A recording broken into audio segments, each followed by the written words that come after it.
Jansangram news, बातमीची सत्यता हीच आमची ओळख। बोगस बियाणांनी शेतकरी उद्ध्वस्त, आर्वीत कारवाईच्या मागणीसाठी राष्ट्रवादी काँग्रेससह विविध पक्षाचे निवेदन। आर्वी तालुक्यात पुन्हा एकदा बोगस बियाणांचा मोठा घोटाळा समोर आलाय।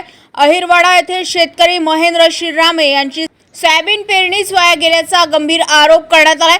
कृषी सेवा केंद्रातून विकत घेतलेले बियाणे उगवलेच नाही, लाखो रुपयांचे नुकसान झाल्याने शेतकरी हतबल झालाय।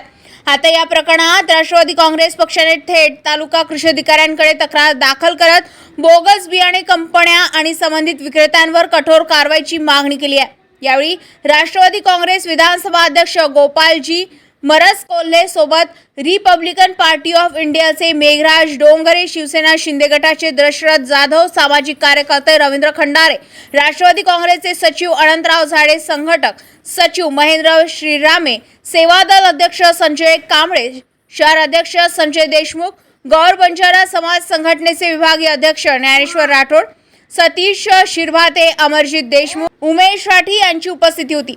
बोगस बियाणे विकणाऱ्यांवर गुन्हे दाखल होणार का? शेतकऱ्यांना नुकसान भरपाई मिळणार का? की पुन्हा एकदा चौकशीच्या नावाखाली शेतकऱ्यांची फसवणूक होणार, असा सवाल उपस्थित होत आहे। मलिक पटेल, जनसंग्राम न्यूज, आर्वी।